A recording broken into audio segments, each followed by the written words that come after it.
تو فرمایا والفجر، قسم ہے فجر کی، ولیال عشر، اور ان 10 راتوں کی، والشفع والوتر، اور جفت اور طاق۔ جفت اور طاق سے کیا مراد ہے؟ بعض علماء تفسیر نے فرمایا نماز مراد ہے۔ نماز میں بعض نمازوں کی رکعتوں کی تعداد طاق ہوتی ہے، بعض کی جفت ہوتی ہے۔ مغرب کی 3 رکعت نماز ہے، طاق ہے۔ وتر کی 3 رکعت نماز ہے، طاق ہے۔ اور دیگر نمازوں میں رکعت کی تعداد جو ہے 2 اور 4 ہے، 2 بھی جفت ہے اور 4 بھی جفت ہے۔ لیکن بعض حضرات نے کہا کہ یہاں جفت سے مراد 10 ذو الحجہ ہے اور طاق سے مراد 9 ذو الحجہ ہے، یعنی اس میں بھی والشفع والوتر قسم ہے جفت اور طاق کی، تو اللہ پاک نے یوم عرفہ یعنی 9 ذو الحجہ اور یوم النحر قربانی کا دن، عید کا دن 10 ذو الحجہ، ان 2 دنوں کی اللہ پاک نے قسم اٹھائی۔ اب ان چیزوں سے، ان قسم سے آپ اندازہ لگا سکتے ہیں کہ اللہ کے نگاہ میں یہ 10 دن کتنے قیمتی ہیں۔ اللہ پاک قرآن میں جس چیز کی بھی قسم اٹھاتے ہیں، اللہ کی قسم اس چیز کی عظمت کے اوپر دلالت ہوتی ہے کہ یہ دن بہت قیمتی ہیں۔ یوم النحر کی فجر بہت قیمتی ہے، اس لیے کہ اللہ پاک نے اس کی قسم اٹھائی ہے۔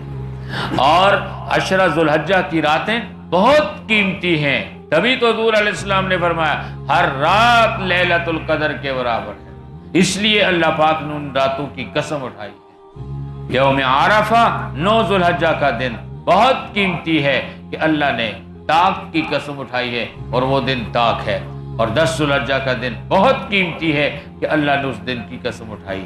تو اللہ تعالیٰ نے یہ چند قسمیں اٹھا کر ان اوقات کی قدر و قیمت کو بیان کر دیا۔ تو میرے دوستو 10 ذو الحجہ قریب وقت کے اندر آنے والا ہے، بہت قیمتی ایام ہیں، ایسے ایام سال بھر میں نہیں ملتے، اور کسی کو یہ معلوم نہیں ہے کہ آئندہ سال ہم پائیں گے یہ نہیں پائیں گے۔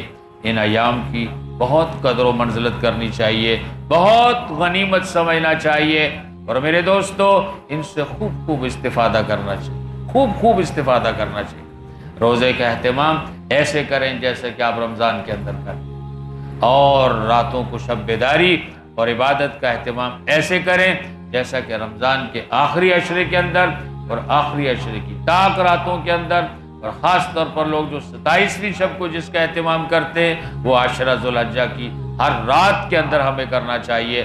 تو یہ بہت قیمتی ایام ہیں، اللہ تعالیٰ نے ان کی قسمیں اٹھا کر انسانوں کو ان کی قدر و قیمت بتائی ہے، تو ہمیں بھی اس کی قدر و قیمت کرنی چاہیے۔ بہت قریب وقت کے اندر 10 ذو الحجہ آ رہا ہے، پہلے سے اس کا اہتمام کرنا چاہیے۔ میرے دوستو تحدیث نعمت کے طور پر کہتا ہوں، ہماری فیملی میں، ہمارے خاندان میں ان ایام کے اندر ایسے روزے کا اہتمام کیا جاتا ہے، چھوٹے بڑے روزے رکھتے ہیں جس طرح رمضان کے اندر روزہ رکھا جاتا ہے۔ تو اس طرح کوشش کریں کہ اس پورے ذو الحجہ کو ہر عبادت کے لیے، تلاوت کے لیے، ذکر کے لیے، اسی طرح صدقہ اور خیرات کے لیے، اور راتوں کو اٹھ کر شب بیداری کے لیے، اور دن کے اوقات کے اندر روزہ رکھ کر، یعنی جملہ قسم کی عبادات سے ان 10 دنوں کو معمور کرنا چاہیے۔ اور یہ کتنا بڑا اللہ تعالیٰ نے غیر حجاج کو حج کے بدل میں ایک چیز عطا کی ہے۔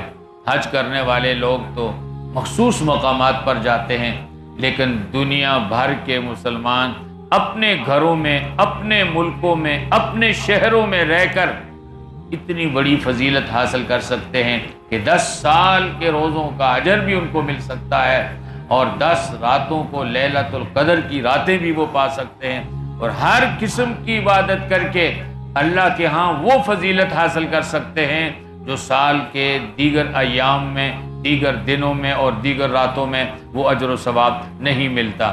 اس لیے ابھی سے تیاری کریں، جستجو کریں، طلب رکھیں، اللہ سے مانگیں، اور جب یہ 10 ذو الحجہ کے ایام آئیں تو خوب اہتمام کے ساتھ 9 ذو الحجہ تک غیر حجاج روزانہ روزہ بھی رکھیں، راتوں کو شب بیداری کر کے لیلۃ القدر جیسی رات کی حیثیت سے ان کو پانے کی کوشش بھی کریں، اور ذکر، اذکار، تلاوت، صدقہ، خیرات، جملہ تمام قسم کی عبادات کے ساتھ ان ایام کو مزین کریے۔ یہ بہت قیمتی دن ہیں۔ اللہ پاک مجھے، آپ کو، پوری امت کو ان قیمتی ایام سے استفادہ کی توفیق